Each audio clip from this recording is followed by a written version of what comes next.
भारत के उत्थान के लिए युवाओं के भविष्य और किसानों व समाज के लोगों को मजबूत बनाने व सपनों को साकार बनाने के लिए एक नए भारत के निर्माण के लिए आज वह दिन आ ही गया है जो लोकतंत्र के महापर्व के अवसर पर मताधिकार अपना बहुमूल्य मत देकर देश की जिम्मेदारी व भागीदारी के लिए प्रधानमंत्री चुनते हैं। जी हाँ, इस लोकतंत्र के अवसर पर वोट करने के लिए मतदाताओं को यह बहुत बड़ा अधिकार मिला है। इस लोकतंत्र के पर्व को मनाने और निभाने के लिए एक एक वोट देकर फैसला तय करता है मतदाता। इस लोकतंत्र के पर्व की रणभूमि पर कई दलों की पार्टियां चुनावी मैदान में एक दूसरे को शिकस्त देने के लिए चुनाव लड़ते हैं। यह बहुत बड़ी बात है कि तय देश का नागरिक करता है। हालांकि भारत देश में दो बड़ी नेशनल पार्टियां सत्ता में रहने वाली भारतीय जनता पार्टी और दूसरी कांग्रेस पार्टी है, जो वर्तमान में कई दलों की पार्टियों के साथ मिलकर चुनाव लड़ रही है। क्योंकि सत्ता में काबिज रहने वाली बीजेपी पार्टी को शिकस्त देने के लिए सभी पार्टी कई दलों की पार्टियां संगठित होकर एक बड़ी पार्टी के रूप में तब्दील हो गई है, जो इंडिया गठबंधन के नाम से पार्टी उभरकर चुनावी मैदान में है।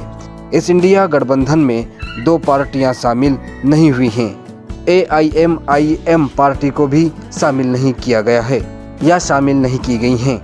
AIMIM पार्टी भी शामिल होने के लिए चर्चाएं थीं, लेकिन शामिल नहीं किया गया। कुछ इस तरह की चर्चाएं रही हैं। दूसरी बहुजन पार्टी, जिसको इंडिया गठबंधन में शामिल ही नहीं किया गया, इन पार्टियों ने लोकसभा चुनाव लड़ने के लिए अपना अपना प्रत्याशी चुनावी मैदान में उतारना पड़ा। आपको बताते चलें कि लोकसभा चुनाव के चौथे चरण का मतदान आज यानी 13 मई को हुआ है। 10 राज्यों और केंद्र शासित प्रदेशों की 96 सीटों पर वोट पड़े हैं। तो वही जनपद सीतापुर लोकसभा 30 से इंडिया गठबंधन से प्रत्याशी राकेश राठौर और बीजेपी पार्टी से राजेश वर्मा, बहुजन पार्टी से महेंद्र यादव, AIMIM PDM गठबंधन पार्टी से मोहम्मद काशिफ अंसारी हैं। इन प्रत्याशियों की किस्मत कुदरत के हाथों में है। फिलहाल मतदाता अपने मत से तय करेगा कि आखिर कौन बेहतर नेता के रूप में समाज को डेवलप करेगा।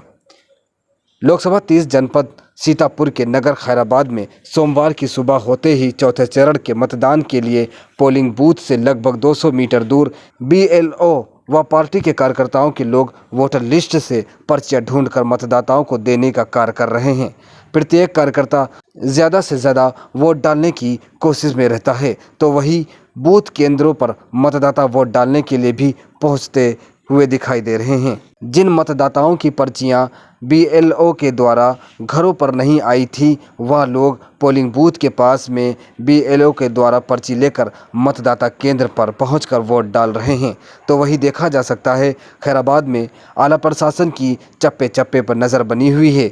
जिस तरह आप देख सकते हैं, हाईवे पर पेट्रोल पंप पर सन्नाटा पसरा हुआ है। कहीं पर भी इकट्ठा होकर लोग दिखाई नहीं दे रहे हैं। इस सन्नाटे के बीच मतदाता मतदान केंद्र पर सुबह से वोटिंग कर रहे हैं, लेकिन भीड़ बिल्कुल भी नहीं दिखाई पड़ रही है। बूथ केंद्रों पर कुछ खास भीड़ देखने को नहीं मिल रही है। शाम 6 बजे तक इसी तरह का माहौल देखने को मिला और लोकसभा चुनाव के समय मतदाता वोट डालकर खुशी का इजहार करते हुए नजर आ रहे हैं। साथ ही वोट डालने के बाद उंगली पर लगी स्याही को दिखाकर सेल्फी खींच रहे हैं।